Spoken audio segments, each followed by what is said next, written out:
Ya empezamos. Bueno, doctor, buenas tardes y compañeros, buenas tardes. Ahora les vamos a exponer acerca del tema de accidente cerebrovascular isquémico y hemorrágico. Siguiente, por favor.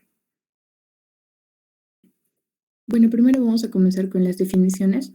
Tenemos que la OMS describe la enfermedad cerebrovascular como una afección neurológica focal, a veces general, súbita, mayor de 24 horas, de etiología vascular.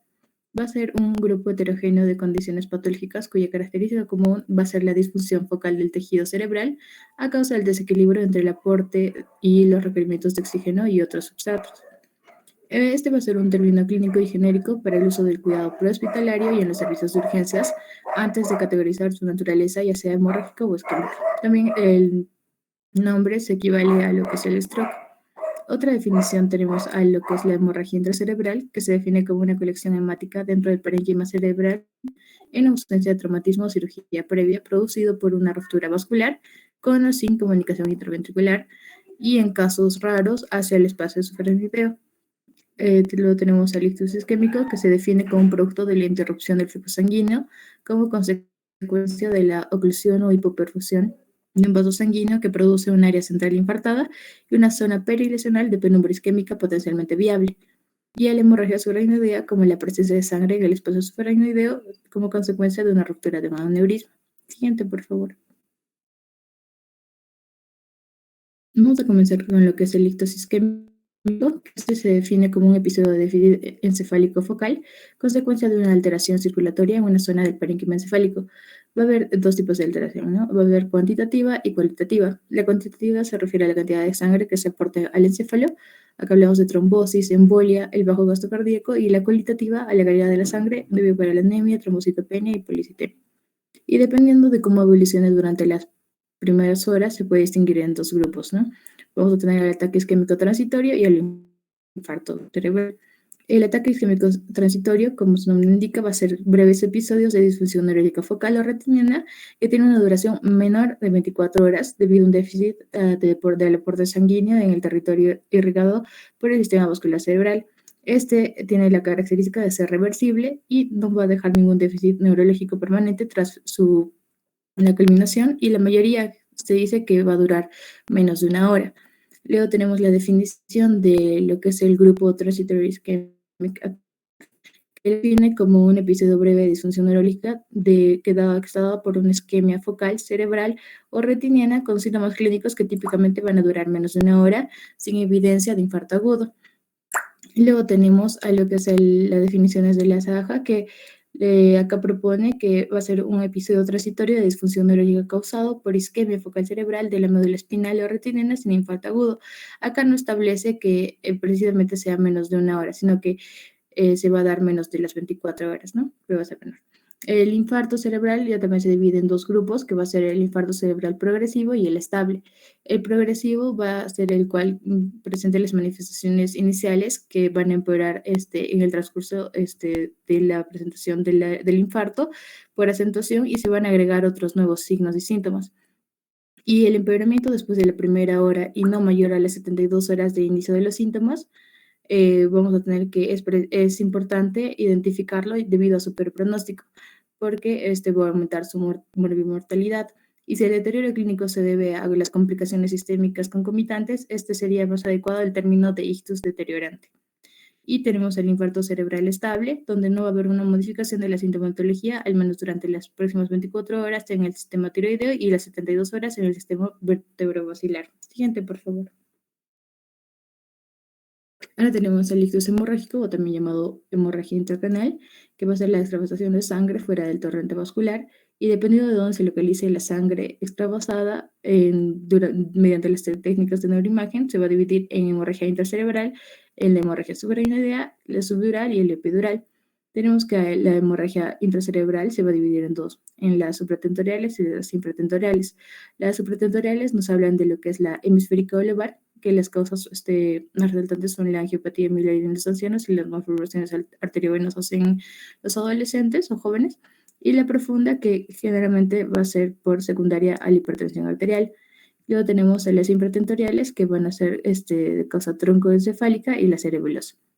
Las hemorragias subrayáneas tenemos que va a ser de origen traumático o no traumático, que son las más frecuentes, la espontánea debido a una ruptura de un aneurisma, y el hematoma subdural y epidural, que esos van a ser secundarios y la mayoría se va a deber a un traumatismo craneal. Siguiente, por favor. Bueno, dentro de la epidemiología tenemos que el accidente cerebrovascular va a ser un problema de salud pública y la OMS nos dice que van a afectar a 15 millones de personas al año, de las cuales un tercio fallece y el otro tercio queda discapacitado de manera permanente. Esta va a ser la primera causa de invalidez y la tercera causa de mortalidad, por lo que va a ser imprescindible ejercer un control de los factores de riesgo asociados, así como también realizar el diagnóstico y tratamiento temprano, idealmente dentro de las primeras 24 horas. Esta es una patología frecuente en el servicio de emergencias y vamos a tener que el 80% va a corresponder a lo que es el ictus isquémico, el 15% a la hemorragia intracerebral y el 5% a la hemorragia subaracnoidea. La prevalencia mundial se estima que va a ser entre 500 a 700 casos de cada 100.000 habitantes y la mortalidad intrahospitalaria desde 10 a 34%, que se va a deber más hemorragias, y el 19% de las muertes va a ocurrir en los primeros 30 días y del 16 al 18% al año. En el Perú se tiene que la enfermedad cerebrovascular va a ser la tercera causa de muerte, con una tasa de 30 habitantes por cada 100.000, y vamos a ver que esto va a ser después de las enfermedades respiratorias agudas e infecciones del tracto urinario. Siguiente, por favor. Bien, acá hablemos, presentamos lo que son los factores de riesgo, que tenemos que a los modificables, a los no modificables y a los potencialmente modificables, ¿no? Bueno, dentro de los modificables se encuentra lo que es la hipertensión arterial como la principal causa. Luego otras tenemos a la diabetes mellitus, el fumar tabaco, la obesidad, el estrés, las enfermedades cardiovasculares, dentro de estas, principalmente a la fibrilación auricular. Luego también tenemos el alcohol, la hipercolesterolemia. Y vamos a clasificar acá en la tabla del costado a los modificables y los potencialmente modificables, ¿no? Dentro de los potencialmente modificables se encuentra la obesidad, el síndrome metabólico, el consumo de drogas, el alcoholismo, la migraña, el uso de anticonceptivos orales, la hiperhomocistinemia. Y dentro de los no modificables tenemos a lo que es la edad, el mayor riesgo cuando los pacientes son mayores de 55 años, el género masculino, los factores genéticos, la etnia y la raza, en especial la raza negra, y el nivel sociocultural. Siguiente, por favor. Dentro de la etiología vamos a ver que dentro del infarto cerebral, que va a ser el 80%, se encuentra la oclusión de los grandes vasos. Tenemos vamos a tener también a los infartos de pequeños vasos, los infartos lacunares, las embolias cardíacas, las hemopatias dermatosas. Luego le sigue lo que es la hemorragia intracraneal primaria, que corresponde al 15%, debido a causas hemorrágicas hipertensivas, la angiopatía amiloide, las malformaciones vasculares, los fármacos y las diástasis hemorrágicas. Luego tenemos a lo que es la hemorragia subaracnoidea no traumática, que es en el 5%, que se va a deber a causa de aneurismas, malformaciones vasculares, y las que no son las de causa no aneurismática. Y dentro de lo que es el accidente hemorrágico, tenemos la hemorragia lobar profunda, que va a ser secundaria a la hipertensión, que van a ser secundarias a la anticoagulación, malformación vascular y otras causas. La hemorragia lobar por angiopatía amiloide y malformación vascular principalmente, y la subaracnoidea de causa traumática o espontánea. La espontánea por ruptura de aneurisma o sin aneurisma identificado. Siguiente, por favor.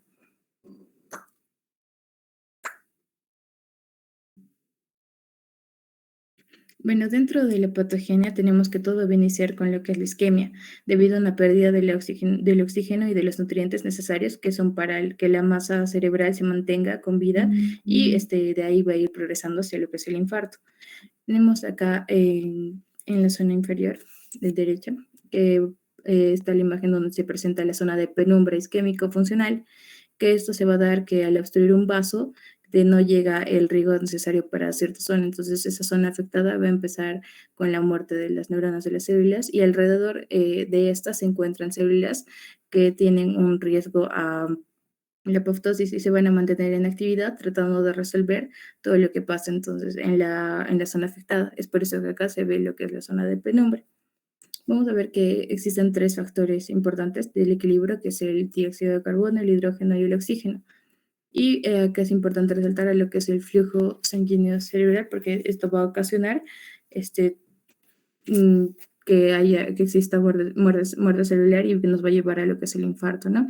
Entonces tenemos que el flujo sanguíneo cerebral va a equivaler al 20% de la bulimia, que es de unos 5 o 6 litros, y el valor normal va a tener que requiere de 50 a 55 mililitros por 100 gramos por tejido por minuto, que esto se va a mantener al principio por el principio de autorregulación, que es de la presión arterial media, que va de 60 a 140, ¿no?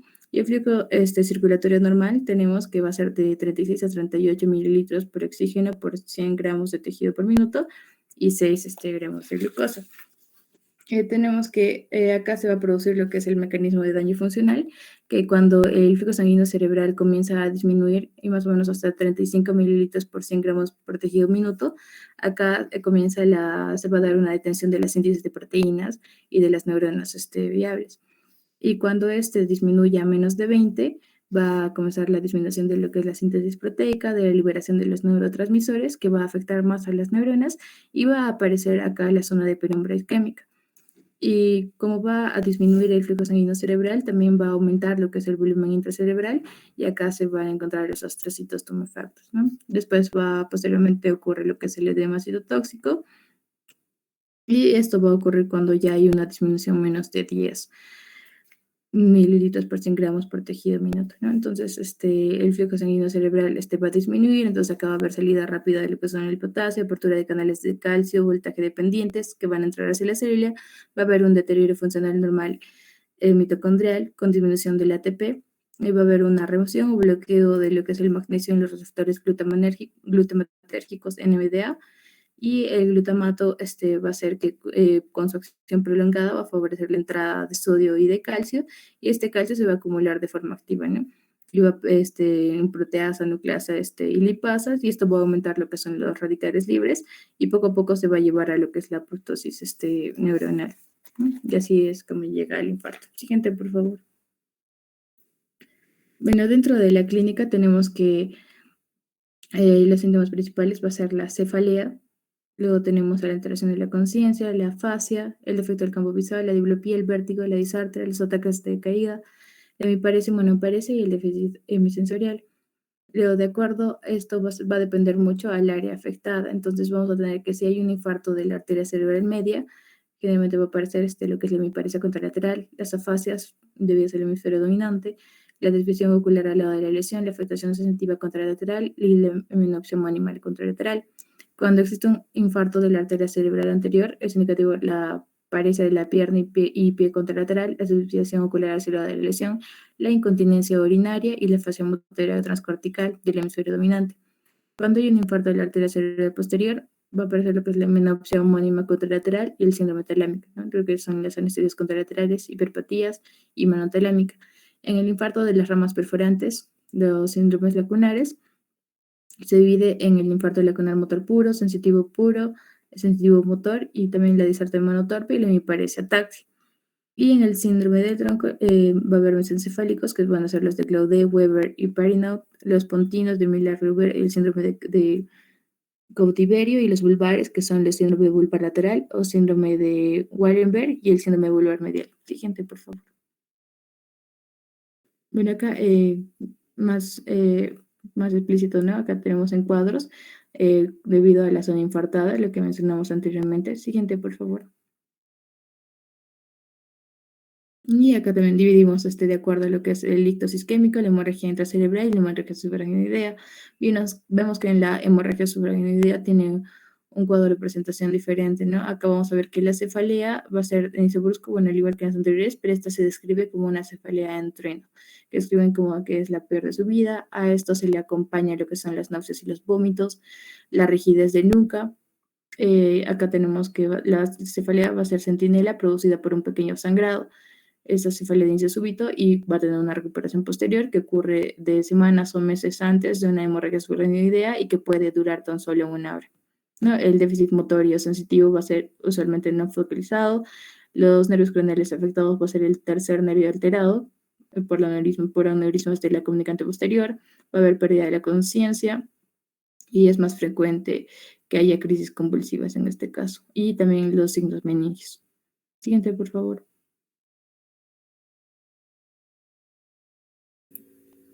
Eh, ya bien, vamos a ver la clasificación del ACV. Primero vemos el ictus isquémico, la hemorragia intracerebral y su faracnoidea. Bien, en el ictus isquémico tenemos el aterotrombótico, que bueno, esto es debido a los ateromas que pueden actuar de dos formas, ¿no? Primero, un ateroma puede obstruir localmente el vaso y va a ocurrir la isquemia en toda esa zona que irriga. Y el otro es un fenómeno arteria-arteria con una placa proximal que se desprende y luego viaja y obstruye el vaso distal. El cardioembólico, en este caso el émbolo viaja desde el corazón hasta obstruir un vaso a nivel cerebral. Frecuentemente se complican con transformación a hemorrágico. Y el lacunar, que generalmente es por hipoperfusión, los vasos pequeños que nacen generalmente de la arteria cerebral posterior y media sufren enfermedades como en personas que sufren enfermedades como la diabetes, hipertensión y dislipidemia, que con lipohialinosis comienzan a obstruirse según pasan los años y generan un infarto pequeño, llamado infarto lacunar o profundo. Y bueno, lo inhabitual, como por displasia fibromuscular, ectasias arteriales y disección arterial, y la de etiología no determinada. Y bueno, en la hemorragia intracerebral tenemos la primaria por hipertensión arterial, angiopatía amiloide, y la secundaria debido a malformaciones vasculares, tumores, medicamentosas, coagulopatías, drogas, alcoholismo, vasculitis o trombosis venosa. Y la subaracnoidea, que es debido a ruptura aneurismática en un 60 a 80%. Siguiente, por favor. Y bueno, tenemos que tener en cuenta algunas escalas, que es básico, ¿no? Para poder distinguir que estamos frente a un ictus. Primero la escala de FAS, que bueno, F significa cara, donde un lado de la cara no se mueve tan bien como el otro. Generalmente lo vemos al sonreír, la boca se tuerce. Bueno. Y la A, que significa brazos, hay parálisis o debilidad en un brazo o pierna al intentar levantarlo. S, que es habla, no poder hablar o tener dificultad para hacerlo.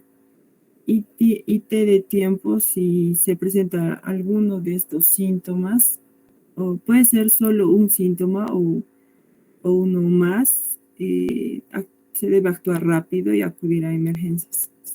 Siguiente. Y también la escala de Cincinnati, que bueno, nos describe la desviación de la comisura labial, debilidad de una extremidad superior y alteración en el habla. Y si tan solo uno de estos es positivo o vemos, ¿no? en algún familiar, entonces existe el 72% de probabilidad de que se trate de una enfermedad cerebrovascular. Siguiente, por favor. Y bueno, el diagnóstico también tenemos que tener en cuenta la escala de NIS para ACV para evaluar la severidad del cuadro clínico. Y bueno, generalmente esta escala de NIS se hace, ¿no? En emergencia y vemos, ¿no? Que son 11 ítems. El primero, el 1A, que estudia el estado de conciencia, por ejemplo, del 0 al 3, 0 es alerta, 1 somnoliento, 2 estuporoso, 3 coma. Uno ve que valora el nivel de conciencia o el contenido de conciencia y se le hace preguntas al paciente. Entonces, 0 es responde ambas, 1 es responde solo una pregunta y 2 es no responde ninguna. Y el 1C, que evalúa el nivel de conciencia, se le da órdenes. 0 es si obedece ambas órdenes, 1 si obedece solo una y 2 es ninguna, ¿no? Y bueno, el ítem 2 se ve la mirada. 0 es normal, 1 es parálisis parcial y 2 si hay desviación forzada. El ítem 3 valora campos visuales. El 0 es si no hay pérdida, sin pérdidas. 1 si hay hemianopsia parcial, 2 si hay hemianopsia completa y 3 si hay hemianopsia bilateral. El ítem 4, si, bueno, en casos de, si hay casos de parálisis facial, 0 es si está normal, 1 es menor, 2 es parcial y 3 si es completa. Y bueno, el ítem 5 y 6, que valora la fuerza de las extremidades de cada uno. Primero, 0 es sin tendencia a caer, ¿no? Los brazos, digamos, y 1 es si hay tendencia a caer, se refiere a la extremidad. Y 2 si vence la gravedad, 3 no vence gravedad, 4 sin movimiento y 5 si hay amputación o fusión. En el ítem 7, si hay ataxia de los miembros, 0 es ausente, 1 es presente en un miembro y 2 presente en ambos miembros. Y el ítem 8, si en caso de sensibilidad, 0 es normal, 1 si hay pérdida moderada de la sensibilidad, 2 es pérdida severa o total. Y el ítem 9 valora el lenguaje. 0 si hay afasia, 1 si hay afasia moderada, 2 si es severa y 3 si es mutista o global. Y el ítem 10, que evalúa la disartria. 0 hay articulación normal, 1 si hay disartria moderada, 2 si es ininteligible o peor, y 3 si hay o barrera física. Y bueno, se hacen más pruebas, ¿no? Con tarjetas para leer y reconocer también. El ítem 11 evalúa si hay eminatención y extinción o negligencia. Entonces, 0 si no hay, 2 si hay inatención parcial y 3 si hay inatención completa. Y bueno, de acuerdo a los puntajes, vemos, ¿no? Para ver la severidad del stroke, primero, si tenemos un puntaje de 0, no hay síntomas de stroke. De 1 a 4, el stroke es mínimo. De 5 a 10 es moderado y de 16 a 20 es de moderada a severa y de 21 a 42 el stroke ya es severo. Siguiente. Y bueno, aparte de la clínica, para el diagnóstico también tenemos que tener en cuenta las pruebas imagenológicas. Primero, la tomografía, el TAC cerebral, que se recomienda hacerse, ¿no? En los primeros 20 minutos. En el ictus isquémico se va a ver una hipodensidad intraparenquimal, si es hemorragia intracerebral, hiperdensidad intraparenquimal con o sin invasión ventricular y o espacio subaracnoideo, y en la hemorragia subaracnoidea hay hiperdensidad también en el espacio subaracnoideo. En la resonancia magnética, bueno, se tiene que tener en cuenta que a mayor penumbra o core, mayor probabilidad de desenlaces desfavorables. Y bueno, en el ictus isquémico hay difusión-perfusión, se ve, ¿no? Y en la hemorragia intracerebral se ve ecogradiente. Es ecogradiente, que digo. Y en la angiografía digital se recomienda usar el medio de contraste yodado endovenoso en la hemorragia intracerebral, en hemorragias lobares o en pacientes jóvenes, y si es subaracnoidea, localiza el aneurisma y también si hay presencia de vasoespasmo. En el Doppler, en el ictus isquémico, permite visualizar las placas ateromatosas, velocidad de flujo de las arterias intracraneales, y en la hemorragia subaracnoidea se puede monitorizar si hay vasospasmo. Y bueno, en los exámenes laboratoriales se hace un hemograma para ver hemoglobina, perfil lipídico, glucosa, urea, creatinina, electrolitos, también un AGA. Vemos la osmolaridad plasmática, el perfil hepático, también un perfil de coagulación. Es necesario una radiografía de tórax, examen de orina, un EKG y ecocardiograma, sobre todo si es en ictus isquémico. Siguiente, por favor. Y bueno, ¿no? Vamos a ver en la tomografía si es isquémico, es hipodensidad, hay hipodensidad, y en el hemorrágico hay hiperdensidad. Siguiente, por favor. Y bueno, el diagnóstico diferencial en el ictus isquémico o hemorragia intracerebral puede confundirse con la hemorragia intracerebral y viceversa en casos de trombosis del seno venoso, neoplasias, hematomas subdurales, epidurales, tumores cerebrales, estados confusionales secundarios a tóxicos, alteraciones metabólicas como hipoglicemia, hiponatremia, y alteraciones psiquiátricas y encefalitis herpética.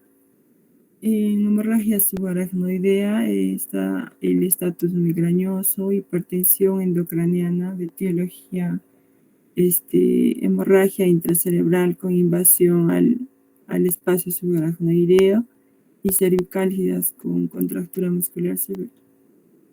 Siguiente.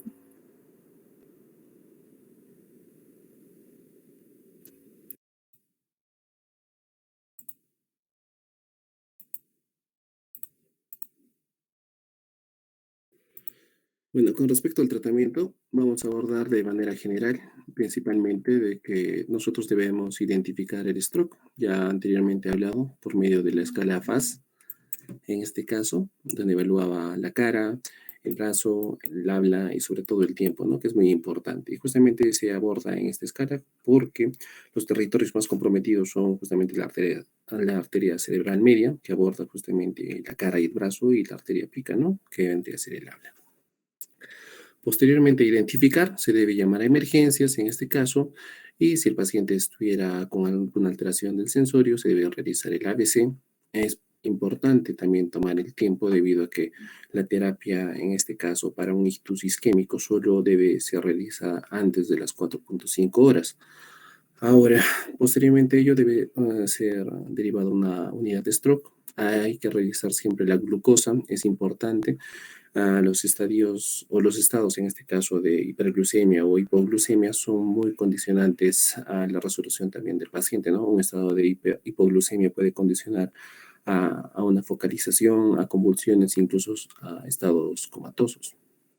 Entonces, una vez el paciente ingresado al hospital, menos de los 10 minutos debe realizarse otra vez el ABC, suministrarle oxígeno, es importante porque evita en sí perder cerebro en la zona de penumbra, ponerle vía, revisarle otra vez la glucosa, evaluar la escala de NIS, hacerle un TAC de urgencia y un EKG, ¿no? Ahora, menos de los 25 minutos aproximadamente se debe ya tener los resultados, en este caso del ATAC, ¿no? Y ver si es una hemorragia o ya sea una isquemia. Si es una hemorragia, se le deriva al neurocirujano, y si es una isquemia, se le hace un alteplas, ¿no? El activador de plasminógeno tisular, como mencionaba anteriormente, menos de las 4.5 horas. Si no es candidato para esto, solo se le da aspirina y se le pasa al especialista en este caso, y no dar anticoagulantes por 24 horas. Si abordamos en este caso el manejo según el nivel de complejidad y la capacidad resolutiva en sí, veremos que en un nivel 1 lo que inicialmente se hace es el ABC, en este caso la vía aérea permeable, una adecuada ventilación y la circulación en este caso, ¿no? Si el paciente presenta una alteración del estado de conciencia o una disfunción vulvar que afectara en este caso la vía aérea.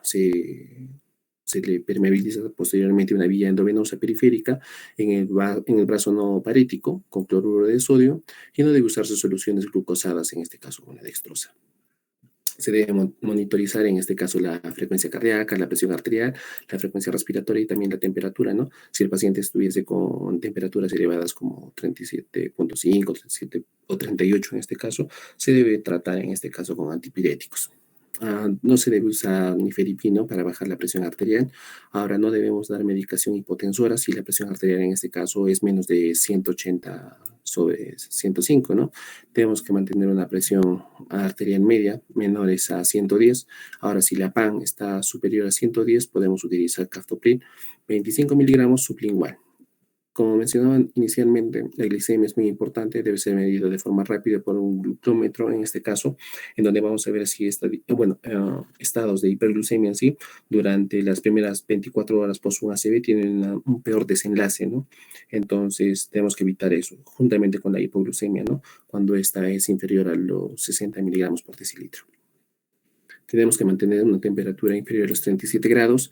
También tenemos que extraer sangre para un hemograma, glucosa, urea, creatinina, el AGA, electrolitos, el TTP, fibrinógeno y el tiempo de coagulación y la sangría. Y posteriormente transferirlo a un nivel 3.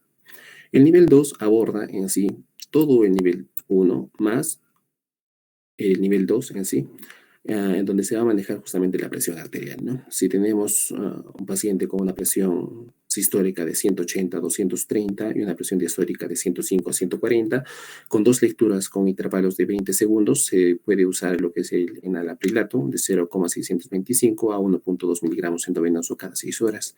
Si tiene una presión sistólica inferior a 180 y una presión diastólica inferior a 105, podemos diferir en este caso la terapia hipertensiva. Antihipertensiva, mejor dicho. Ahora, si la presión sistólica es superior a los 230 y la presión diastólica es superior a los 140, en dos lecturas con intervalos de 5 segundos, podemos utilizar, en este caso, el nitroprusiato en endovenoso, 2 microgramos, kilogramo por minuto, ajustándose a una infusión para lograr una PAN entre los 100 o los 125, ¿no? Hay que tener cuidado siempre porque esto tiene efectos vasoconstrictores y puede aumentar, en este caso, la presión intracraneana. Si la presión arterial sistémica, si la presión arterial sistólica en este caso es inferior a los 90 milímetros de mercurio, se puede utilizar en este caso la fluidoterapia en este caso, con una solución salina o coloidal según la presión venosa central, la fenilefrina de 2 a 10 microgramos kilogramo por minuto, la dopamina de 5 a 10 y la norepinefrina de 0,05 a 0,2 microgramos kilogramo por minuto. Se debe realizar también un EKG, en este caso, para ver las complicaciones electrográficas, ¿no? Post un ictus, por ejemplo, en donde puede haber, por ejemplo, una onda T plana o una onda T invertida, un supradesnivel, en este caso, del segmento ST, o intervalos QT prolongados, ¿no? Que según algunos estudios vienen a ser una de las complicaciones más frecuentes. Se realiza un TAC cerebral de forma urgente, una radiografía de tórax y exámenes de laboratorio también.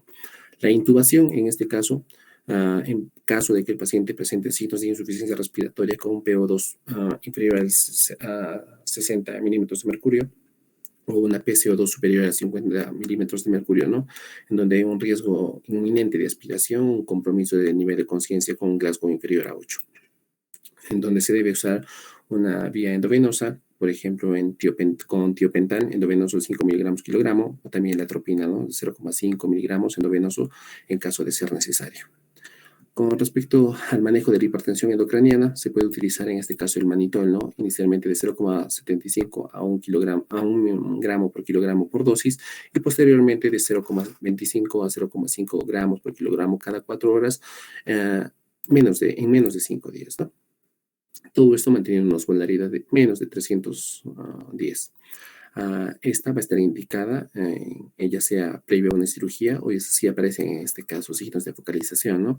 En caso de que no se pudiese controlar, podemos inducir al paciente a un coma barbitúrico, en este caso ya sea con tiopental, 10 miligramos kilogramo día, o en bolo, en este caso de 0,3 a 0,6 miligramos por kilo, ¿no? O ya sea con pentobarbital, de 1 a 5 miligramos por kilogramo. Siempre abordando también lo que vendría a ser la glicemia, tratando de mantener glicemias, en este caso de 70 a 110 miligramos. Ahora, si esta glicemia aborda o está en los rangos de 110 a 180, tenemos que hidratar al paciente y también controlar en este caso la glicemia con glucómetro, en este caso, ¿no? Cada 6 horas, cada 48 horas. Ahora, si a las 6 horas persiste esta glicemia, o sea, es superior a los 110, se le debe dar una insulina cristalina endovenosa en infusión continua con dosis de 0,25 a 2 unidades por hora. Todo esto titulable según el control de la glicemia cada hora.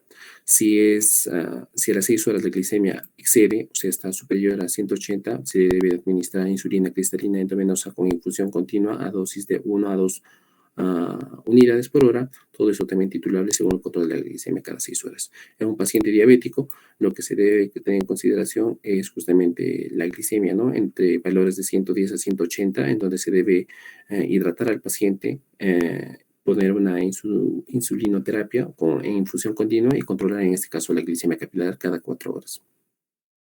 Cada hora, mejor dicho. Durante las primeras 6 horas, con control de acuerdo a la respuesta o a la resolución, en este caso de su glucosa, ¿no? Ahora también tenemos que tener en consideración que la dosificación de la insulina puede ser aumentada o ya sea disminuida en 0,5 a 1 unidad por hora. Todo paciente debe recibir en este caso una dieta de 150 gramos de carbohidratos de aporte calórico de inicio.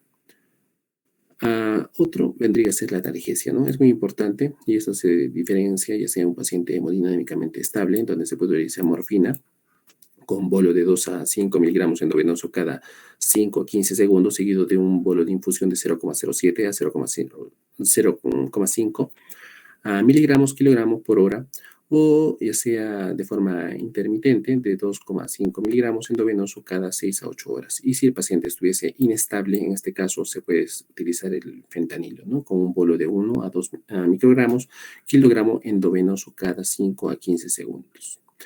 La sedación viene a ser también otro de lo que se puede utilizar, por ejemplo, el midazolam, en un bolo de 2 a 5 miligramos endovenoso cada 5 a 15 segundos, seguido de infusión de 0,02 a 0,07 miligramos por kilogramo por hora. Y la agitación, o en caso de que presente el paciente delirio, se puede dar lo que es el haloperidol, ¿no? Con un bolo de 2 a 10 miligramos por kilogramo endovenoso cada 20 a 30 segundos. En casos de crisis convulsivas, se puede poner, por ejemplo, la epaminización, en este caso, de 15 a 20 miligramos por kilogramo con una infusión no mayor, en este caso, de 50 miligramos por minuto. Y el manejo de la temperatura corporal, ¿no? Ya sea con el paracetamol, en este caso, 500 miligramos, en este caso, cada 6 a 8 horas, si la temperatura, en este caso, estuviese por encima de los 37,5. Pueden utilizarse medios físicos, aparte de ello también el cultivo de sangre, la orina y la parte bronquial. Y después, posteriormente a ello, transferirlo a un nivel 3. El nivel 3 en sí son las medidas del nivel 2 ya habladas, en donde también en este se va a diagnosticar y se va a dar un tratamiento de manera etiológica, en este caso ya sea del ictus, tanto isquémico, intracerebral y el clipaje del aneurisma en caso de una hemorragia subaracnoidea, ¿no? Tenemos que tener en consideración de que toda hemorragia subaracnoidea debe manejarse a un nivel 3 y debe estar siempre en UCI, ¿no? Debido a la posibilidad, en este caso, de resangrado, o la hidrocefalia o el vasoespasmo, que viene a ser una complicación muy frecuente, y las convulsiones.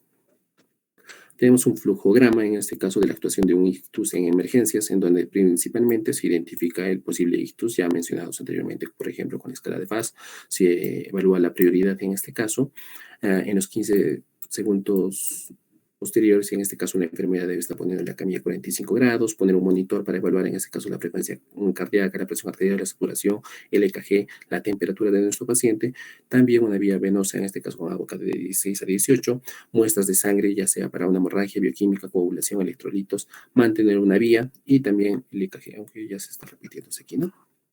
Posteriormente a ello, el médico de urgencias, a los 30 segundos, ya se hace una exploración, ya se hace el ABC, de acuerdo al sensorio del paciente, se evalúa de forma general, se evalúa por neurología, se evalúa la hora de inicio, como mencionaba, que es muy importante, la escala de Glasgow, la escala de NIS, la escala de Rankin, una radiografía de tórax y un TAC cerebral sin contraste en este caso, ¿no? El tratamiento es dependiendo de lo que el paciente presente. Si tiene una saturación inferior a 92, se le suministra oxigenoterapia. Si tiene una temperatura superior a 37.5, se administra el paracetamol. Si tiene una glucemia superior a 110, se le da hidratación y insulina. Si tiene convulsiones, se le da fenitoína, ¿no? Si tiene hipertensión arterial, acá sí se debe ver el protocolo y de acuerdo al paciente, no es más específico. Ahora, si el paciente presentara vómitos, aspiración, disminución de la conciencia, en todo ello, se debe realizar una sonda nasogástrica. Acá tenemos otro flujograma con respecto, pero a lo que vendría a ser un ACV de forma isquémico, ¿no? O bueno, en sí isquémico y hemorrágico, en donde principalmente se informa urgencias y se le lleva al paciente. Ahora, si el paciente estuviese en su casa, es transportado por la ambulancia y después tiene prioridad en este caso a comparación de las demás personas en sí para poder estar llevado de forma precoz al triaje, ¿no? Donde la responsable en sí es la enfermera. Posteriormente esto se activa el código ACV o el código ICTUS, en donde está dado por el urgenciólogo y también la enfermera, ¿no? Y esto incluye en sí llamar al neurólogo o llamar a neurología en sí, realizar un examen clínico neurológico, definir la severidad, en este caso con la escala de NIS, ya hablada anteriormente, y de esta forma clasificar el ACV, ¿no? También a ello, o paralelamente a ello, se hace el traslado a reanimación, se realiza la glucometría en este caso, se canaliza el paciente, se pone tubos de lidia, seco, el azul, se informa al laboratorio, se hace un recuento de plaquetas automatizado y tiempos de coagulación. Ahora también, a la par, se traslada a un ecógrafo en sí, ¿no? Para que se realicen los estudios de forma urgente y con mucha prioridad, en donde se realizaría, por ejemplo, una topografía cerebral simple o también una angiotac en este caso, y de esta forma clasificarlo, ¿no? De esta manera también se llama al técnico en radiología, al radiólogo de turno y llamar a UCI, ¿no? Debido a que esta es una emergencia. Una vez ya teniendo todo ello, podemos clasificar el ACV, ya sea un hemorrágico o un isquémico. De esta manera nosotros vamos a poder llamar, en este caso, al terapeuta endovascular en sí y vamos a evaluar los criterios tanto de inclusión como de exclusión, ¿no? Ahora, la escala de Asperg también, en la cual se puede calcular ya sea con la TAG y también si el paciente tuviera un ACV isquémico, en donde el puntaje si es inferior a 7, nosotros, bueno, en este caso se puede definir la conveniencia, en este caso, del manejo endovascular, ¿no? Y si es superior a 7, se evalúa en este caso también los criterios tanto de inclusión como de exclusión. Ahora tenemos un tiempo de ventana, también ya he hablado con anterioridad, en donde vamos a tener de 0 a 3 horas y de 3 a 4.5 horas se puede realizar en este caso la trombólisis intravenosa, y de 0 horas a 0 a 6 horas se puede realizar en este caso la terapia endovascular, ¿no? Y de esta terapia podemos realizar lo que es la trombosis intraarterial o la trombectomía, en este caso mecánica. De las tres formas, vamos a solicitar una interconsulta también a terapia de rehabilitación integral para posteriormente llevarlo a terapia física, terapia de lenguaje y terapia ocupacional, ¿no? Todo esto a cargo del servicio de neurología para que posteriormente sea trasladado a cuidados intensivos. Con respecto al manejo, en este caso, o sea, la otra línea del ACV hemorrágico, tendremos la hemorragia intracraneana, ¿no? En donde se evalúa siempre la historia, las escalas tanto de NIS, la escala de Glasgow, el monitoreo de las funciones vitales, que es esencial, decidir si al paciente se le intuba o se le hace una admisión, en este caso a UCI, se hace un llenado de los datos de stroke, y se hace la sospecha de una hemorragia intracraniana o interventricular, según en este caso la historia clínica y los antecedentes patológicos, ¿no? Siempre el ataque de forma urgente, en donde vamos a ver si hay una hemorragia intracraniana por coagulopatía, donde se realizaría todo ello, ya sea con heparina, warfarina, la trombólisis, también los desórdenes hematológicos, el cual debe ser tratado de acuerdo al caso, o si tiene una hemorragia intracraniana o interventricular, ya sea por malformaciones arteriovenosas, un angioma venoso, un tumor o un infarto venoso, ¿no? Donde se realizan estas pruebas que es el TAC, la angiografía, la resonancia magnética y un tratamiento de acuerdo al caso. En manejo de crisis, de forma selectiva, se le puede poner diazepam, fenitoína. En manejo de la hipertensión arterial, si la presión arterial media, en este caso es superior a 130, se le puede suministrar estos medicamentos como el esmolol o el enalapril, de acuerdo a sus indicaciones, ¿no? Si tiene una hemorragia intracraneal, en este caso, por una malformación arteriovenosa, se debe evaluar en este caso las características de esta malformación arteriovenosa y la disponibilidad del servicio para realizar una embolización, una radiocirugía y una cirugía abierta, ¿no? En caso de una hemorragia intraventricular masiva, se debe operar el aneurisma, en este caso, y una derivación ventricular externa y monitoreo de la PIG, en este caso, ¿no? El monitoreo de la PIG debe estar dado en todo paciente con un deterioro, en este caso del estado de conciencia, con un Glasgow que esté muy bajo, entre 6 a 8, un desplazamiento de la línea media más de 3 milímetros en la TAC, un hematoma en la fosa posterior mayor a 30, o un hematoma supratendorial mayor a 50 mililitros, o una hidrocefalia que el paciente pueda mantener, ¿no? Y el manejo de la hemorragia subaracnoidea en este caso, ¿no? Es importante en este caso la clínica del paciente. Ya vimos anteriormente que esta es bien florida en sí. Lo que puede caracterizar en sí es la cefalea, ¿no? En este caso porque la sangre está en el espacio subaracnoideo y por eso hay una cefalea súbita, intensa, en trueno, explosiva, ¿no? Entonces también podemos tener ahí trastornos del sensorio, vómitos, la oftalmoparesia también, ¿no? Por lesión en este caso del sexto par craneal, meningismo en horas y sin fiebre, convulsiones y para finalizar también signos de focalización, ¿no? En donde también a este paciente se le debe realizar un TAC de forma urgente.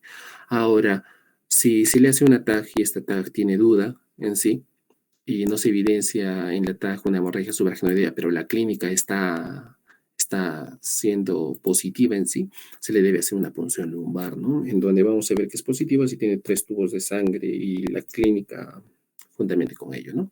Entonces, si se evidencia de esa manera una hemorragia subaracnoidea, debe ser admitido a UCI, ¿no? Si en la TAC también manifiesta una hemorragia subaracnoidea, también es admitido de la misma manera a la unidad de cuidados intensivos, en donde se va a realizar una panangiografía cerebral o un Doppler transcraneal, ¿no?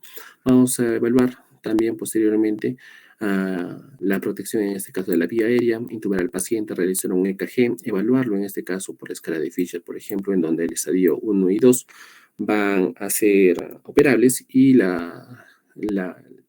estadio 3 y 4 van a ser en este caso de mal pronóstico, ¿no? También se evalúa el GES, en donde también el estadio 1 y 2 van a ser operables y 3, 4 y 6 van a ser de mal pronóstico. Se hace también un control de la presión arterial. Si hay, en este caso de hidrocefalia, se puede colocar un catéter intraventricular. Ahora vamos a ver que se puede hacer la profilaxis de las convulsiones con fenina, y hay que tener en consideración que si un paciente que no ha muerto al momento que se rompió su aneurisma y tiene la suerte en este caso de llegar al hospital, se debe operar a las 48 o a las 72 horas, porque en este caso la mortalidad de resangrado aumenta casi a un 50%, ¿no? Todo ello al mes. Y entonces es mejor realizarlo de forma precoz, incluso antes de los 3 primeros días, ¿no? Debido a que esos pacientes generalmente hacen complicaciones, ya sea como acidosis, hiperglucemia, inestabilidad hemodinámica, y una de las complicaciones más temidas en sí viene a ser justamente el vasoespasmo, ¿no? Y este debe ser tratado en este caso con nimodipino, de 60 miligramos cada 4 horas, y debe ser con un inicio, en este caso, al cuarto día hasta el 21 día. También se puede suministrar en este caso la analgesia juntamente con la sedación y control de la hipovolemia, ¿no? También el clipaje del aneurisma, si es quirúrgicamente posible, y procedimientos neuroradiológicos en este caso, ¿no? Como vendría a ser la embolización. Todo ello nos va a orientar a tratar en este caso el vasoespasmo, si es en este caso sintomático, ¿no? Ya sea con una hidratación con salino normal o el monitoreo del sodio sérico, en este caso continuar con el nimodipino y la terapia en H, ¿no? Que vendría a ser la hipovolemia, la hemodilución y la hipertensión así. Eso vendría a ser todo. Esto es nuestra bibliografía y gracias. Bien, solamente para remarcar algunos puntos importantes en el tema de ACV isquémico y hemorrágico. Más del 80% son ACVs isquémicos y un 20% aproximadamente son los ACVs hemorrágicos. Dentro de ello, dentro de la clínica, la única manera de determinar, otros dicen que puede ser una forma abrupta, el ACV hemorrágico y el isquémico, no así. Sin embargo, el único diagnóstico que se lleve en claro es una tomografía. En la tomografía podemos observar si es isquémico o es hemorrágico. Y uno de los diagnósticos por imágenes mucho más acertada es la resonancia magnética. Entonces, en nuestro medio no todos vamos a sacar resonancia magnética, ¿no? Es decir, en otros países sí lo hacen para empezar ya el tratamiento. Dentro del tratamiento es importante rápidamente, antes incluso, hacer la escala, como ya hemos hecho, de Cincinnati, que conste de 3 parámetros, como es ausencia o parálisis facial, debilidad asimétrica del brazo, y también el habla, que es importante para determinar y diagnosticar precozmente. Eso lo pueden hacer en el primer eslabón, ¿no? El primer eslabón del diagnóstico. Luego, hacer la escala de NIS, que es importante para determinar si es menos de 5, no tendría beneficio hacer una trombólisis. Sin embargo, en pacientes que son pintores, cantantes, podría realizarse la trombólisis porque esa es su forma de vida y de trabajo.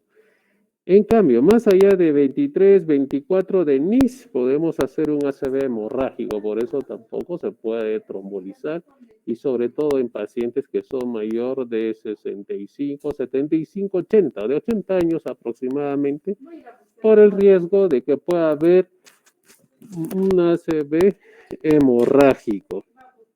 Entonces, el ACV isquémico hemorrágico son tiempo dependientes, es inmediatamente el diagnóstico en menos de 3 horas, y hay algunos estudios donde dicen que puede ser mayor de 4.5 horas, ¿no?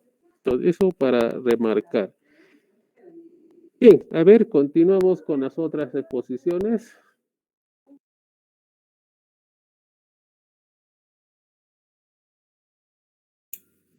Está bien, doctor. En un momento lo presento.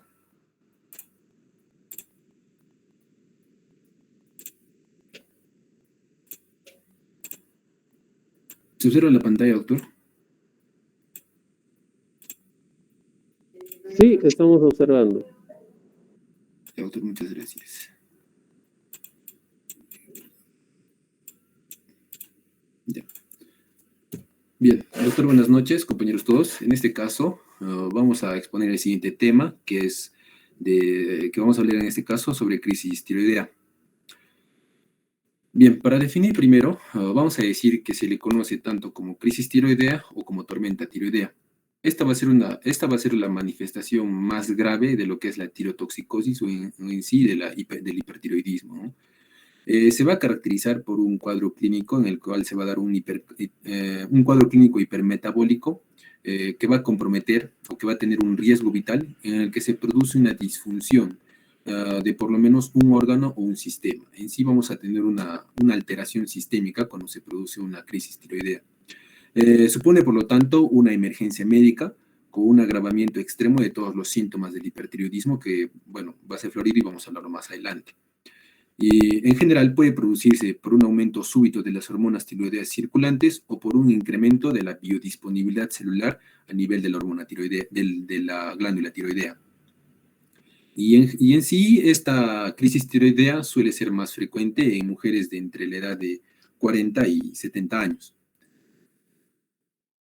Para hablar un poco más de esto, como bien sabemos, nosotros tenemos un sistema de producción de lo que es de la síntesis de lo que es las hormonas tiroideas, que como bien sabemos empieza en el hipotálamo, que va a estimular en sí a lo que es la hipófisis para la producción de la hormona estimulante de la tiroides, que en sí va a estimular la glándula tiroidea para la producción de T3 y T4. Y es muy importante saber que se produce un feedback para la autorregulación de la producción de estas hormonas a nivel hipotálamo hipoficiario para disminuir la producción de esta hormona estimulante de tiroides. Pero ¿qué pasa en lo que es la tormenta tiroidea? Se va a producir una disregulación en este feedback. No vamos a tener esta autorregulación por parte de las hormonas tiroideas y se va a producir, consiguientemente, se va a producir un aumento de estas hormonas tiroideas. Y en sí vamos a englobar dos conceptos importantes dentro de lo que es la hormona tiroidea.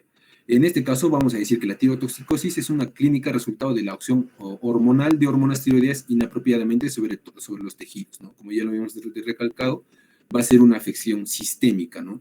Que va a tener diferente sintomatología, que lo vamos a ver más adelante, y vamos a definirlo también como lo que es un hipertiroidismo o la producción de lo que es el incremento de la función de la glándula tiroidea, que se va a traducir en lo que es una tirotoxicosis producto del incremento de la síntesis de hormonas tiroideas por parte de la glándula tiroides, que en sí va a desencadenar lo que es esta tormenta tiroidea.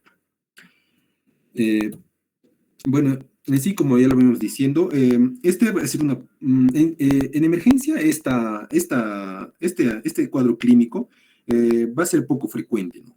Ya que va a ser menos del 10% de los pacientes ingresados en emergencias dentro de los cuadros clínicos de lo que abarca lo que es el hipertiroidismo.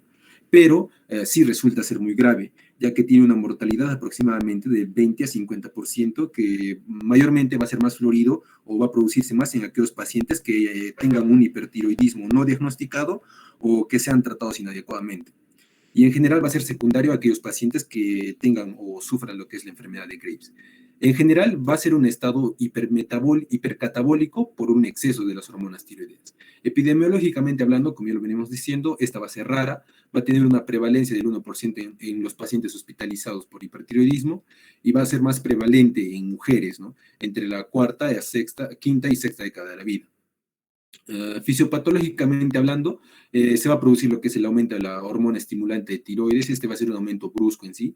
Se va a producir lo que es la activación adrenérgica por parte del simpático para la producción de lo que es la hormona estimulante de tiroides y por aumento de la densidad de los receptores adrenérgicos, ¿no? Va a tener un efecto simpático mimético parecido ya que va a tener un parecido estructural con lo que son las catecolaminas, ¿no?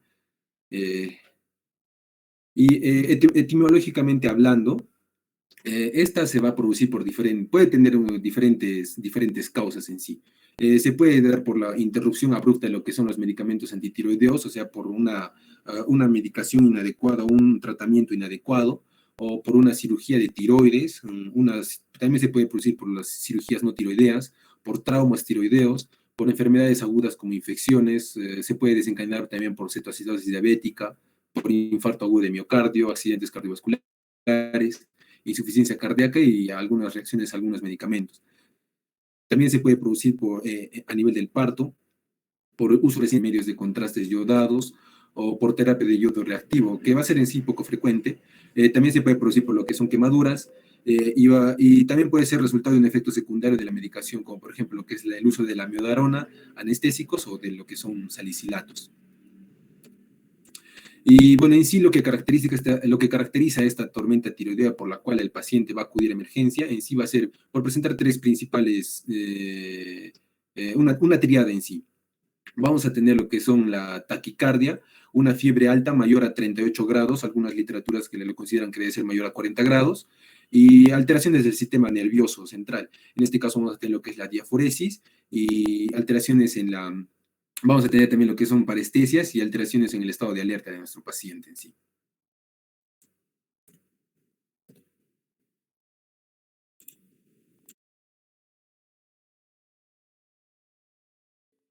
Bueno, continuando con la clínica que puede presentar un paciente, vamos a encontrar que puede presentar también alteraciones hidroelectrolíticas, dentro de las cuales pueden presentar lo que viene a ser una deshidratación, una hipercalemia o una hipocalemia y una insuficiencia hiporrenal. Por otro lado, en cuanto a las alteraciones metabólicas, puede ir desde una hiperglicemia a una hipoglicemia, así como presentar lo que viene a ser una acidosis metabólica. Puede presentar lo que viene a ser una cetoacidosis o una acidosis láctica. En cuanto a las alteraciones cardiovasculares, puede presentar diferentes, como puede ir desde una hipertensión arterial sistólica, una insuficiencia cardíaca, una taquicardia sinusal, una irritabilidad miocárdica y diferentes arritmias. Además, este paciente puede tener lo que viene a ser tendencias a un infarto agudo de miocardio. Siguiente, por favor.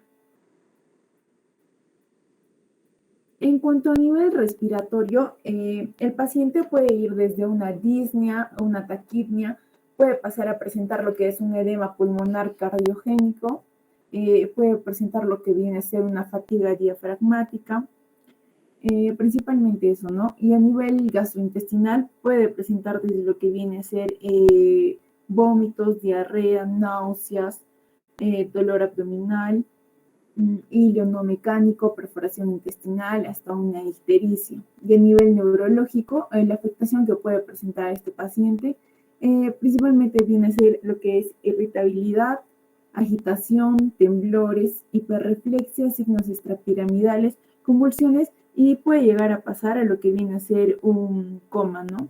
Hasta eso principalmente. Siguiente, por favor. Ya. En cuanto a nivel nefrológico, que es importante, nuestro paciente, ¿qué es lo que puede presentar aquí? Puede presentar lo que viene a ser glomerulonefrosis y proteinuria. Puede presentar también lo que viene a ser una necrosis tubular aguda, puede estar acompañado de una retención urinaria y de una insuficiencia suprarrenal. Y finalmente, a nivel hematológico, lo que puede presentar es hipercoagulabilidad. Dentro de este podemos encontrar lo que viene a ser el aumento de fibrinógenos, del factor que puede ser el 8, el 9 y el factor de von Willebrand, el aumento de la viscosidad y puede pasar a lo que viene a ser un tromboembolismo pulmonar. También puede pasar con lo que viene a ser una leucocitosis con desviación hacia la izquierda. Siguiente, por favor. Aquí también podemos ver otros signos que puede presentar nuestro paciente, los cuales los podemos observar. Como vemos en la imagen del lado izquierdo, está presentando lo que son alteraciones a nivel de los ojos, ¿no? En el caso de la paciente que vemos, exoptalmos, y hasta puede presentar lo que es un edema periorbitario, ¿no? Por otro lado, en la imagen derecha, lo que vamos a ver es pues un aumento de volumen a nivel de la región del cuello, lo que podemos ver que es secundario a un bocio, ¿no? Podemos observar eso. Siguiente, por favor. Ya. Ahora cabe resaltar que pues todos estos síntomas que vimos, bueno, en cuanto a todos estos síntomas vistos, cabe resaltar que el diagnóstico clínico de esta crisis tirotóxica se va a basar principalmente en la identificación de estos síntomas y signos mencionados anteriormente, ¿no? Los cuales, pues, no pueden ser tan específicos, pero sí nos van a sugerir lo que viene a ser la descompensación de diferentes órganos. O como mencionó mi compañero, va a abarcar a nivel sistémico, ¿no? Ahora, pasando a lo que viene a ser los personales del hipertiroidismo, es importante destacar aquí si el paciente presenta una historia clínica compatible con hipertiroidismo. Esto a pesar de que no haya sido diagnosticado. Por otro lado, en cuanto a los factores desencadenantes, hay una serie de situaciones que pueden desencadenar lo que viene a ser esta crisis tirotóxica, ya sea originada por una elevación rápida de lo que vienen a ser las hormonas tiroideas o también por un aumento en la sensibilidad a ellas de los tejidos periféricos.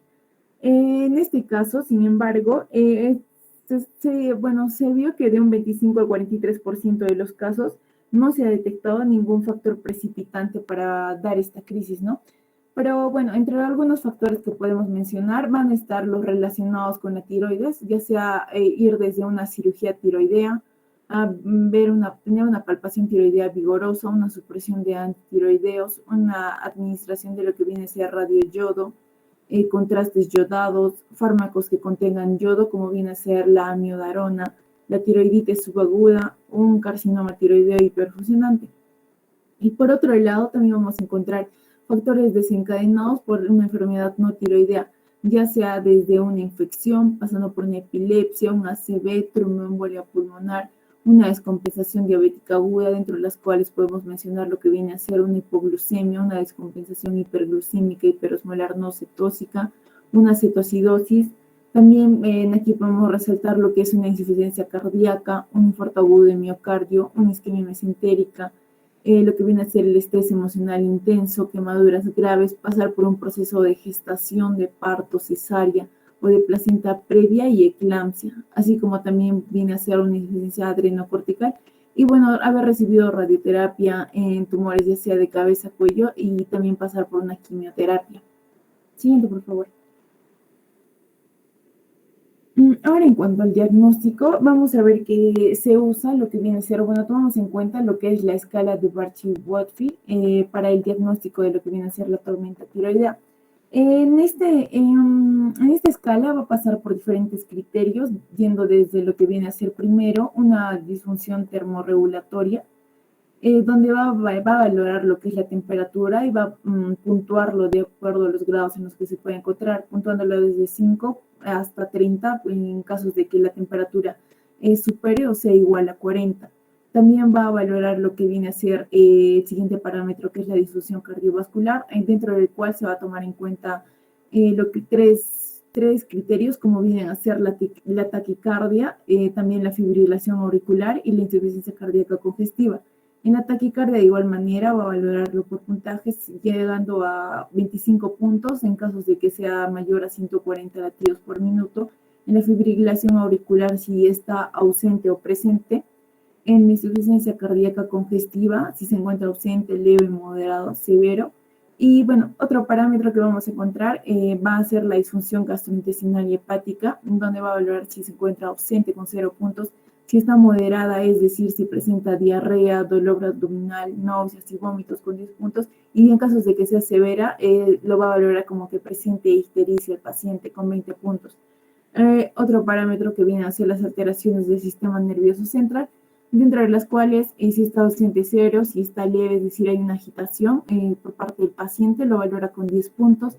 Si está moderada, es decir, presenta el paciente delirio, psicosis o letargia, con 20 puntos. Y si es severa, es decir, presenta una crisis convulsiva o se encuentra en coma, va a valorarlo con 30 puntos. Y bueno, aquí también toman en cuenta lo que viene a ser si presentó eventos precipitantes, ¿no? En caso de que haya presentado, se puntúa con 10. Basándonos en todos estos parámetros y el puntaje, vamos a ver que si el paciente tiene mayor o igual a 45 puntos, vamos a tomarlo como una tormenta tiroidea. Si tiene 25 a 44 puntos, es una tormenta tiroidea inminente. Y si es menor o igual a 25, si es menor a 25, va a ser una tormenta tiroidea poco probable. Siguiente, por favor.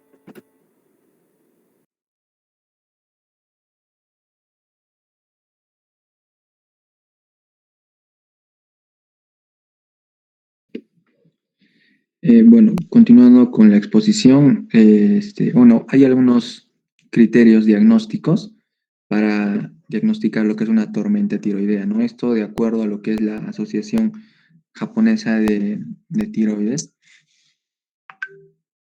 Lo primero es la presencia de tirotoxicosis, ¿no? Con niveles elevados de triodotironina libre o tiroxina libre.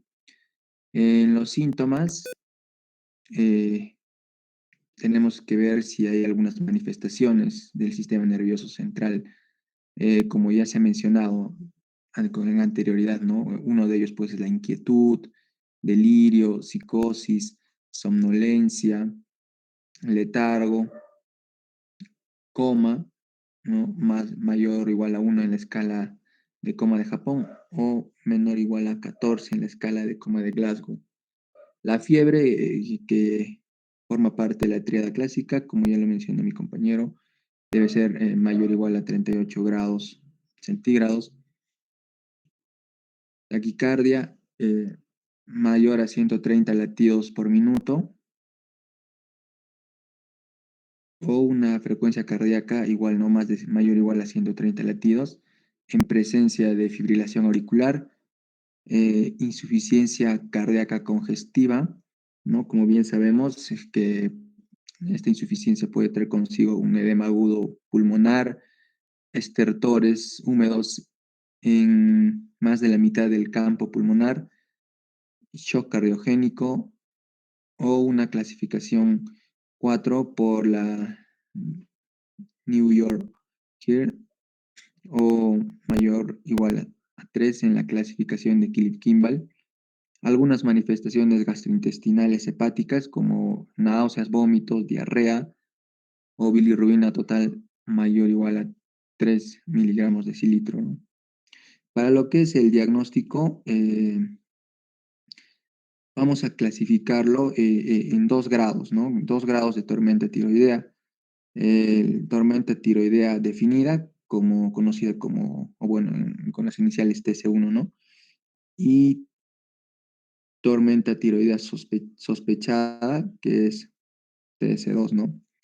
En lo que es la TC1, en una primera combinación, podemos encontrar una tirotoxicosis, ¿no? Y al menos una manifestación del sistema nervioso central. Además de esto, va a estar acompañada con fiebre, taquicardia, insuficiencia cardíaca o manifestaciones gastrointestinales hepáticas, ¿no? Como lo hemos resaltado hoy en los síntomas. Una combinación alternativa, los requisitos serán tirotoxicosis, una combinación de al menos 3 de los siguientes síntomas: fiebre, taquicardia, insuficiencia cardíaca o manifestaciones gastrointestinales hepáticas. Y en lo que es tormenta tiroidea sospechada, una primera combinación, los requisitos para el diagnóstico son tirotoxicosis y una combinación de al menos 2 de los siguientes síntomas, como son fiebre, taquicardia, insuficiencia cardíaca o manifestaciones gastrointestinales hepáticas, ¿no? Y en una combinación alternativa, los requisitos serán pacientes que cumplen con el diagnóstico de una tormenta tiroidea definida, pero la determinación de triodo, tironina y tiroxina no están disponibles, ¿no? Ahora, para excluir el diagnóstico, eh, esto sucede si los síntomas son explicados por otro tipo de enfermedad subyacente, ¿no? Por ejemplo, una fiebre puede ser, en casos de que el paciente tenga fiebre, otras patologías, por ejemplo, una neumonía, en deterioro de la conciencia, puede ser una enfermedad cerebrovascular, en una insuficiencia cardíaca, por ejemplo, puede deberse a un infarto agudo de miocardio, y en trastornos hepáticos, hepatitis viral, ¿no? E insuficiencia hepática. Siguiente, por favor. Para el tratamiento, debemos tener en cuenta que hay que compensar sistemas, disminuir los efectos de la TSH circulante y también disminuir la síntesis de TSH, ¿no? Y también hay que tratar y buscar los factores desencadenantes, como bien lo mencionó mi compañera, ¿no? Siguiente, por favor. Bien, en el manejo general es vital la colocación de oxígeno, monitorizar, ¿no? Y también un ventilador si es que fuera necesario. Adecuada hidratación, aportar energía con glucosa y ventilación mecánica, ¿no? Si es que lo requiere. En el plan estratégico, vamos a ver que es vital un betabloqueante. Más adelante vamos a ver cuál. Esto para controlar síntomas y signos, ¿no? Por el aumento del tono adrenérgico. Tionamida también para bloquear la síntesis de nuevas hormonas. Solución de yodo para bloquear la liberación de la hormona tiroidea. Un radiocontraste iodado para inhibir lo que es la conversión de T4 en T3. Y glucocorticoides de igual manera para reducir la conversión de T4 a T3, ¿no? Promover estabilidad vasomotora y reducir el proceso autoinmune en la enfermedad de Graves. Siguiente, por favor. Bien, como mencionábamos, entre los betabloqueantes, el usado será el propanolol de 60 a 80 miligramos por vía oral cada 4 a 6 horas, o una dosis intravenosa de 0,5 a 1 miligramo durante 10 minutos, seguida de 1 a 2 miligramos durante 10 minutos cada pocas horas. Esmolol también sobre el propanolol debido al aumento de la mortalidad en pacientes con insuficiencia cardíaca y el asma grave, en pacientes con asma grave va a estar contraindicado el uso de propanolol. Reducir TSH. Hay que reducir la síntesis de la TSH, ¿no? Con propiltiuracilo, 500 a 1000 miligramos vía oral, luego 250 miligramos cada 4 horas. Metimazol de 60 a 80 miligramos día. Otra manera también aconsejada es bloquear la liberación, ¿no? Con aporte de yodo. Para esto podemos usar Lugol o potasio iodado, ¿no? Se recomienda de 8 a 10 gotas o 5 gotas, respectivamente, cada 6 horas. En caso de que el paciente sea alérgico, se recomienda carbonato de litio, 300 miligramos cada 6 horas. Siguiente, por favor. Y bueno, también hay que reducir la conversión de T4 a T3. Esto se logra con corticoides como la hidrocortisona, generalmente en 300 miligramos carga y luego 100 miligramos cada 8 horas, ¿no? También puede usarse lo que es la dexametasona, el propiltiuracilo también, contrastes iodados y propanolol también, ¿no? Hay que tratar el evento precipitante, como ya lo hemos mencionado, y bueno, lo que es la terapia definitiva. En cuanto al primer grupo de tionamidas, se, se recomienda lo que es el tiamazol y el propiltiuracilo en dosis de 80 a 100 miligramos día o 20 a 25 miligramos cada 6 horas vía oral, ¿no?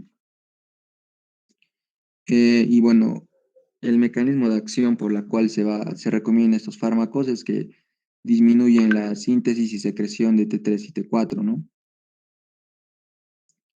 Algunos efectos adversos van a ser como el prurito, la fiebre, disgeusia, artralgias, vasculitis urticaria, agranulocitosis. En cuanto a los ioduros inorgánicos, Lugol o yoduro de potasio,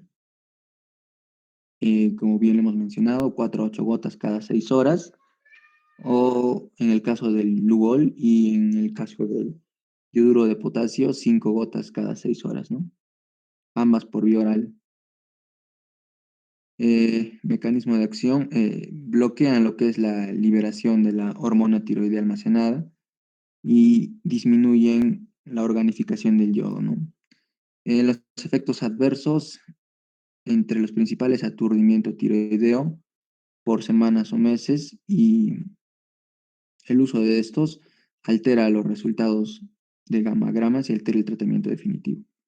Los beta bloqueadores, como el propanolol, que ya le hemos hablado, el metoprolol, el cual propanolol se da de 60 a 100 miligramos cada 4 horas vía oral, y el metoprolol de 100 a 200 miligramos cada 12 horas, cada 2 a 24 horas, ¿no? Vía oral también. El mecanismo de acción disminuye los efectos adrenérgicos de la hormona tiroidea y también evita la conversión de T4 a T3 en un 30%. Entre los efectos adversos, exacerbación de falla cardíaca, exacerbación de EPOC, hipotensión.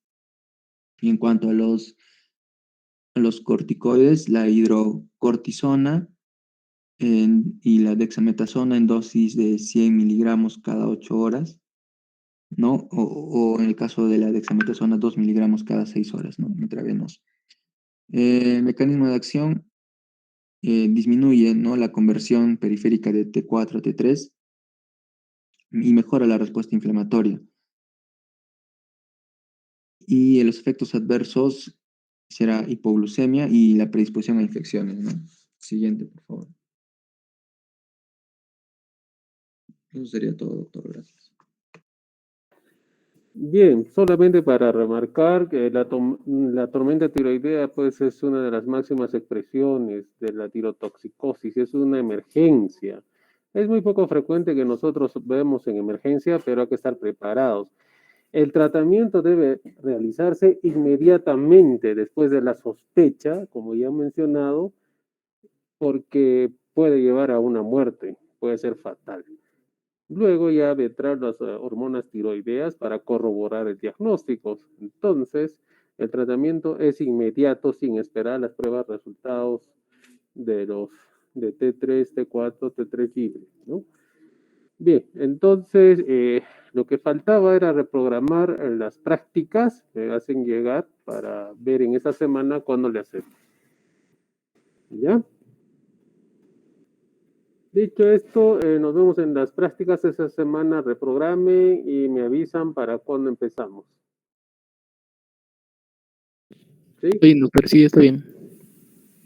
¿Ya? Bien, bueno, hasta las prácticas, nos vemos. Luego, doctor, buenas noches. Hasta luego. Gracias, doctor.